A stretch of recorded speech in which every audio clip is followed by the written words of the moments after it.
ओम शांति। आज बाबा के 15 अक्टूबर के महावाक्य हैं। बाबा ने कहा, मीठे बच्चे, तुम सबकी आपस में एक मत है।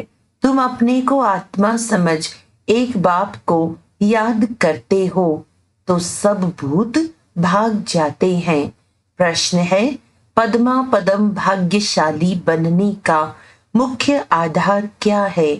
उत्तर है, जो बाबा सुनाते हैं उस एक एक बात को धारण करने वाले ही पद्मा पदम भाग्यशाली बनते हैं। जज करो बाबा क्या कहते हैं और रावण संप्रदाय वाले क्या कहते हैं। बाप जो नॉलेज देते हैं उसे बुद्धि में रखना, स्वदर्शन चक्रधारी बनना ही पद्मा पदम भाग्यशाली बनना है। इस नॉलेज से ही तुम गुणवान बन जाते हो। ओम शांति। रूहानी बाप अंग्रेजी में कहा जाता है स्पिरिचुअल फादर। सतयुग में जब तुम चलेंगे तो वहां अंग्रेजी आदि दूसरी कोई भाषा तो होगी नहीं। तुम जानते हो सतयुग में हमारा राज्य होता है, उसमें हमारी जो भाषा होगी वही चलेगी। फिर बाद में वह भाषा बदलती जाती है। अभी तो अनेक भाषाएं हैं। जैसा जैसा राजा वैसी वैसी उनकी भाषा चलती है। अब यह तो सब बच्चे जानते हैं। सब सेंटर्स पर भी जो बच्चे हैं उनकी है एक मत। अपने को आत्मा समझना है और एक बाप को याद करना है ताकि भूत सब भाग जाए। बाप है पतित पावन। 5 भूतों की तो सब में प्रवेशता है। आत्मा में ही भूतों की प्रवेशता होती है। फिर इन भूतों अथवा विकारों का नाम भी लगाया जाता है, देह, अभिमान, काम, क्रोध आदि। ऐसे नहीं कि सर्वव्यापी कोई ईश्वर है। कभी भी कोई कहे कि ईश्वर सर्वव्यापी है तो कहो सर्वव्यापी आत्माएं हैं और इन आत्माओं में 5 विकार सर्वव्यापी हैं। बाकी ऐसे नहीं कि परमात्मा सर्व में विराजमान है। परमात्मा में फिर 5 भूतों की प्रवेशता कैसे होगी? एक एक बात को अच्छी रीति धारण करने से तुम पद्मा पदम भाग्यशाली बनते हो। दुनिया वाले रावण संप्रदाय क्या कहते हैं और बाप क्या कहते हैं, अब जज करो। हर एक के शरीर में आत्मा है। उस आत्मा में 5 विकार प्रवेश हैं, शरीर में नहीं। आत्मा में 5 विकार अथवा भूत प्रवेश होते हैं। सतयुग में ये 5 भूत नहीं है। नाम ही है डीटी वर्ल्ड। ये है डेविल वर्ल्ड। डेविल कहा जाता है असुर को। कितना दिन और रात का फर्क है। अभी तुम चेंज होते हो। वहां तुम्हारे में कोई भी विकार, कोई अवगुण नहीं रहता। तुम्हारे में संपूर्ण गुण होते हैं। तुम 16 कला संपूर्ण बनते हो। पहले थे फिर नीचे उतरते हो। इस चक्र का अभी मालूम पड़ा है। 84 का चक्र कैसे फिरता है। हम आत्मा को स्व का दर्शन हुआ है, अर्थात इस चक्र का नॉलेज हुआ है। उठते बैठते चलते तुमको ये नॉलेज बुद्धि में रखना है। बाप नॉलेज पढ़ाते हैं, ये रूहानी नॉलेज बाप भारत में ही आकर देते हैं। कहते हैं ना हमारा भारत, वास्तव में हिंदुस्तान कहना तो रॉन्ग है। तुम जानते हो भारत जब स्वर्ग था तो सिर्फ हमारा ही राज्य था और कोई धर्म नहीं था। न्यू वर्ल्ड थी। नई दिल्ली कहते हैं ना, दिल्ली का नाम असल दिल्ली नहीं था, परिस्तान कहते थे। अभी तो नई दिल्ली और पुरानी दिल्ली कहते हैं। फिर न पुरानी न नई दिल्ली होगी, परिस्तान कहा जाएगा। दिल्ली को कैपिटल कहते हैं। इन लक्ष्मी नारायण का राज्य होगा और कुछ भी नहीं होगा, हमारा ही राज्य होगा। अभी तो राज्य नहीं है, इसीलिए सिर्फ कहते हैं हमारा भारत देश है। राजाएं तो है नहीं। तुम बच्चों की बुद्धि में सारा ज्ञान चक्र लगाता है। बरोबर पहले पहले इस विश्व में देवी देवताओं का राज्य था और कोई राज्य नहीं था। जमुना का किनारा था, उसको परिस्तान कहा जाता था। देवताओं की कैपिटल दिल्ली ही रही है तो सभी को कशिश होती है। सबसे बड़ी भी है, एकदम सेंटर यानी बीच में है। मीठे मीठे बच्चे जानते हैं पाप तो जरूर हुए हैं, पाप आत्मा बन गए हैं। सतयुग में होते हैं पुण्य आत्माएं, बाप ही आकर पावन बनाते हैं। जिसकी तुम शिव जयंती भी मनाते हो। अब जयंती अक्षर तो सबसे लगता है, इसीलिए इनको फिर शिवरात्रि कहते हैं। रात्रि का अर्थ तो तुम्हारे सिवाय और कोई समझ ना सके। अच्छे अच्छे विद्वान आदि कोई भी नहीं जानते कि शिवरात्रि क्या है, तो मनावे क्या। बाप ने समझाया है रात्रि का अर्थ क्या है। ये जो 5000 वर्ष का चक्र है उसमें सुख और दुख का खेल है। सुख को कहा जाता है दिन, दुख को कहा जाता है रात। तो दिन और रात के बीच में आता है संगम। आधा कल्प है सोजरा, आधा कल्प है अंधियारा। भक्ति में तो बहुत तीक तीक चलती है। यहाँ है सेकंड की बात, बिल्कुल इजी है। सहज योग, तुमको पहले जाना है मुक्ति धाम, फिर तुम जीवन मुक्ति और जीवन बंध में कितना समय रहे हो यह तो तुम बच्चों को याद है, फिर भी घड़ी घड़ी भूल जाते हो। बाप समझाते हैं योग अक्षर है ठीक, परंतु उन्हों का है जिस्मानी योग। यह है आत्माओं का परमात्मा के साथ योग। सन्यासी लोग अनेक प्रकार के हठ योग आदि सिखाते हैं तो मनुष्य मूझते हैं। तुम बच्चों का बाप भी है तो टीचर भी है, उनसे योग लगाना पड़े ना। टीचर से पढ़ना होता है। बच्चा जन्म लेता है तो पहले बाप से योग होता है, फिर 5000 वर्ष के बाद टीचर से योग लगाना पड़ता है, फिर वानप्रस्थ अवस्था में गुरु से योग लगाना पड़ता है। 3 मुख्य याद रहते हैं, वह तो अलग अलग होते हैं। यहाँ यह है एक ही बार बाप आकर बाप भी बनते हैं, टीचर भी बनते हैं। वंडरफुल है ना। ऐसे बाप को तो जरूर याद करना चाहिए। जन्म जन्मांतर 3 को अलग अलग याद करते आए हो। सतयुग में भी बाप से योग होता है, फिर टीचर से होता है। पढ़ने तो जाते हैं ना, बाकी गुरु की वहां दरकार नहीं रहती क्योंकि सब सदगति में है। यह सब बातें याद करने में क्या तकलीफ है, बहुत सहज है, बिल्कुल सहज। इनको कहा जाता है सहज योग, परंतु ये है अनकॉमन। बाप कहते हैं मैं ये टेम्पररी लोन लेता हूँ, सो भी कितना थोड़ा समय लेता हूँ। 60 वर्ष में वानप्रस्थ अवस्था होती है। कहते हैं 60 तो लगी लाठ। इस समय सबको लाठी लगी हुई है।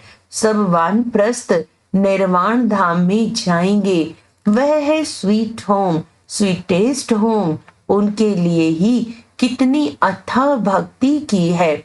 अभी चक्र फिरकर आए हो, मनुष्यों को ये कुछ भी पता नहीं, ऐसे ही गपोड़ा लगा दिया है कि लाखों वर्ष का चक्र है। लाखों वर्ष की बात हो तो फिर रेस्ट मिल ना सके, रेस्ट मिलना ही मुश्किल हो जाए।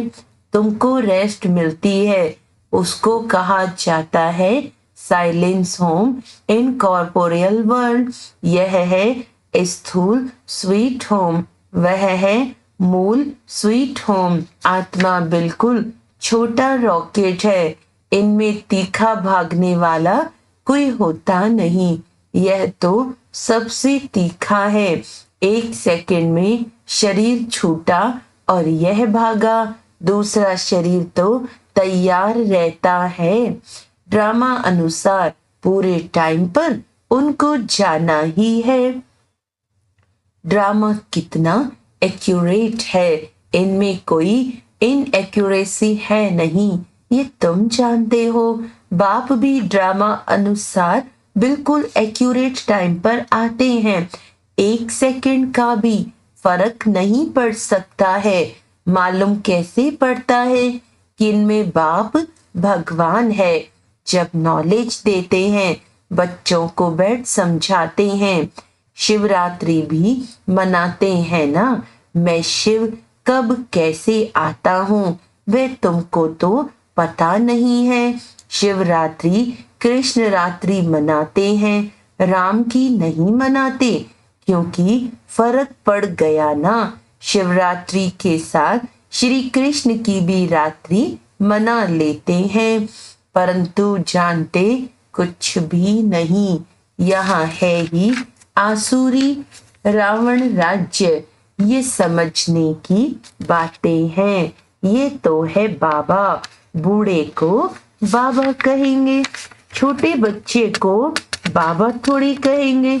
कोई कोई लव से भी बच्चे को बाबा कह देते हैं, तो उन्होंने भी श्री कृष्ण को लव से कह दिया है।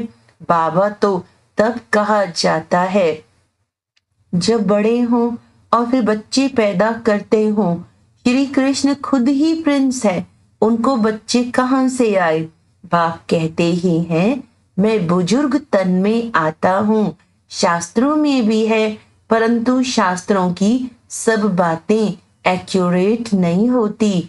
कोई कोई बात ठीक है। ब्रह्मा की आयु माना प्रजापिता ब्रह्मा की आयु कहेंगे, वह तो जरूर इस समय होगा। ब्रह्मा की आयु मृत्यु लोक में खत्म होगी।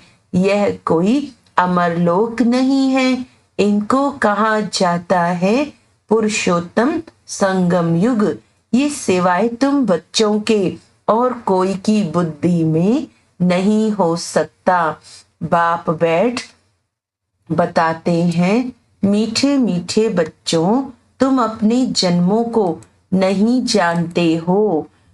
हम बतलाते हैं कि तुम 84 जन्म कैसे लेते हो। कैसे? तो भी तुमको पता पड़ गया है। हर एक की आयु 1250 वर्ष है और इतने इतने जन्म लिए हैं। 84 जन्मों का हिसाब है ना। 84 लाख का तो हिसाब हो ना सके। इसको कहा जाता है 84 का चक्र। 84 लाख की तो बात ही याद न आए। यहाँ कितने अपरम अपार दुख हैं। कैसे दुख देने वाले बच्चे पैदा होते रहते हैं। इसको कहा जाता है घोर नर्क। बिल्कुल छी दुनिया है। तुम बच्चे जानते हो, अभी हम नई दुनिया में जाने के लिए तैयारी कर रहे हैं। पाप कट जाए तो हम पुण्यात्मा बन जाएं। अभी कोई पाप नहीं करना है। 1-2 पर काम कटारी चलाना ये आदि मध्य अंत दुख देना है। अभी ये रावण राज्य पूरा होता है। अभी है कलयुग का अंत। ये महाभारी लड़ाई है अंतिम। फिर कोई लड़ाई आदि होगी ही नहीं। वहां कोई भी यज्ञ रचे नहीं जाते। जब यज्ञ रचते हैं तो उसमें हवन करते हैं। बाप ने भी ये जो रुद्र यज्ञ रचा है, इसमें बच्चे अपनी पुरानी सामग्री सब स्वाहा कर देते हैं। अब बाप ने समझाया है, यह रुद्र ज्ञान यज्ञ रुद्र शिव को कहा जाता है। रुद्र माला कहते हैं ना, निवृत्ति मार्ग वालों को प्रवृत्ति मार्ग की रस्म रिवाज का कुछ भी पता नहीं है। वह तो घर बार छोड़ जंगल में चले जाते हैं। नाम ही पड़ा है सन्यास। किसका सन्यास? घर बार का। खाली हाथ निकलते हैं। पहले तो गुरु लोग बहुत परीक्षा लेते हैं, काम कराते हैं। पहले भिक्षा में सिर्फ आटा लेते थे, रसोई नहीं लेते थे।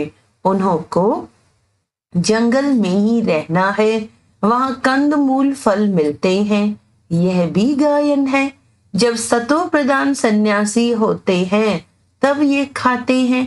अभी तो बात मत पूछो, क्या क्या करते रहते हैं। इसका नाम ही है विशेष वर्ल्ड।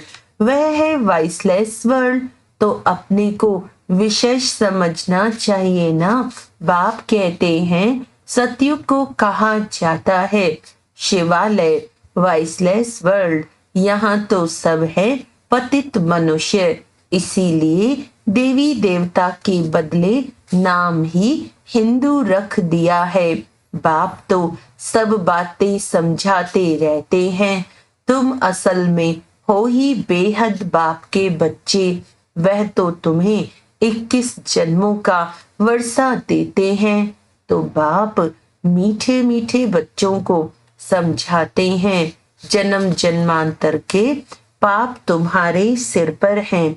पापों से मुक्त होने के लिए ही तुम बुलाते हो। साधु संत आदि सब पुकारते हैं, हे पतित पावन।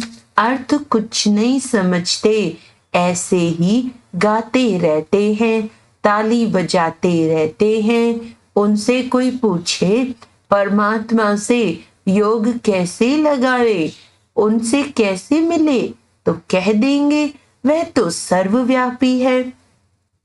क्या यही रास्ता बताते हैं? कह देते वेद शास्त्र पढ़ने से भगवान मिलेगा। परंतु बाप कहते हैं मैं हर 5000 वर्ष के बाद ड्रामा के प्लान अनुसार आता हूँ। ये ड्रामा का राज सिवाय बाप के और कोई नहीं जानते। लाखों वर्ष का ड्रामा तो हो ही नहीं सकता। अब बाप समझाते हैं ये 5000 वर्ष की बात है। कल्प पहले भी बाबा ने कहा था कि मन मना भव, ये है महामंत्र, माया पर जीत पाने का मंत्र है।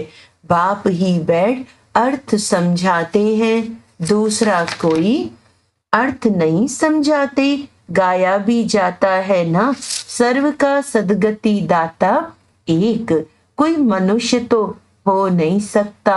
देवताओं की भी बात नहीं है, वहां तो सुख ही सुख है। वहां कोई भक्ति नहीं करते।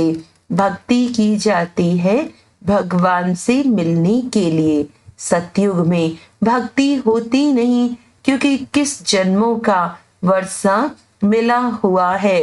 तब गाया भी जाता है, दुख में सिमरन सब करे। यहाँ तो अथाह दुख है। घड़ी घड़ी कहते हैं भगवान रहम करो। ये कलयुगी दुखी दुनिया सदैव नहीं रहती। सतयुग त्रेता पास्ट हो गए हैं, फिर होंगे। लाखों वर्ष की तो बात भी याद नहीं रह सकती है। अब बाप तो सारी नॉलेज देते हैं, अपना परिचय भी देते हैं और रचना के आदि मध्य अंत का राज भी समझाते हैं। 5000 वर्ष की बात है। तुम बच्चों को ध्यान में आ गया है। अभी तो पराये राज्य में हो। तुमको अपना राज्य था, यहाँ तो लड़ाई से अपना राज्य लेते हैं, हथियारों से मारा मारी से अपना राज्य लेते हैं। तुम बच्चे तो योग बल से अपना राज्य स्थापन कर रहे हो। तुम्हें सतो प्रधान दुनिया चाहिए। पुरानी दुनिया खत्म हो, नई दुनिया बनती है। इसको कहा जाता है कलयुग। पुरानी दुनिया सतयुग है, नई दुनिया ये भी किसको पता नहीं है। सन्यासी कह देते ये आपकी कल्पना है। यहाँ ही सतयुग है, यहाँ ही कलयुग है। अब बाप बैठ समझाते हैं एक भी ऐसा नहीं है जो बाप को जानते हों। अगर कोई जानता होता तो परिचय देता। सतयुग त्रेता क्या चीज है, किसको समझ में थोड़े ही आता है। तुम बच्चों को बाप अच्छी रीति समझाते रहते हैं।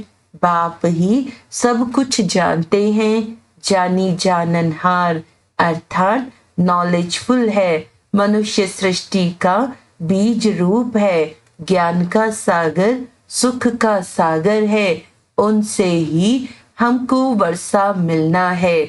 बाप नॉलेज में आप समान बनाते हैं। अच्छा, मीठे मीठे सिखिलदे बच्चों प्रति माता पिता बाप दादा का याद प्यार और गुड मॉर्निंग। रूहानी बाप की रूहानी बच्चों को नमस्ते। हम रूहानी बच्चों की रूहानी बाप दादा को याद प्यार गुड मॉर्निंग। नमस्ते नमस्ते नमस्ते जी। धारणा के लिए मुख्य सार है, ये पापों से मुक्त होने का समय है, इसीलिए अभी कोई पाप नहीं करना है। पुरानी सब सामग्री इस रुद्र यज्ञ में स्वाहा करनी है। अभी वानप्रस्थ अवस्था है, इसीलिए बाप टीचर के साथ साथ सतगुरु को भी याद करना है। स्वीट होम में जाने के लिए आत्मा को सतो प्रधान यानी पावन बनाना है। वरदान है, अपनी सूक्ष्म कमजोरियों को चिंतन करके परिवर्तन करने वाले स्वचिंतक भव। सिर्फ ज्ञान की पॉइंट्स रिपीट करना, सुनना और सुनाना ही स्वचिंतन नहीं है, लेकिन स्वचिंतन अर्थात अपनी सूक्ष्म कमजोरियों को, अपनी छोटी छोटी गलतियों को चिंतन करके मिटाना, परिवर्तन करना, यही है स्वचिंतक बनना। ज्ञान का मनन तो सभी बच्चे बहुत अच्छा करते हैं, लेकिन ज्ञान को स्वयं के प्रति यूज कर धारणा स्वरूप बनना, स्वयं को परिवर्तन करना, इसकी ही मार्क्स फाइनल रिजल्ट में मिलती हैं। स्लोगन है, हर समय करन करावन हार। बाबा याद रहे तो मैंपन का अभिमान नहीं आ सकता। अच्छा, आज का अव्यक्त इशारा है, पुराने संस्कार व्यर्थ संकल्प व विकल्प के रूप में जब इमर्ज होते हैं, तब बुद्धि में एक ही शब्द आता है कि ये क्यों हुआ। क्यों से व्यर्थ संकल्पों की क्यों शुरू हो जाती है। इस क्यों की समाप्ति के बाद ही संपूर्णता आएगी। फिर वह क्यों लगेगी। जब क्यों शब्द निकल जाएगा, तब ड्रामा की भावी पर एक रस स्थैर्य रहेंगे। अच्छा, ओम शांति।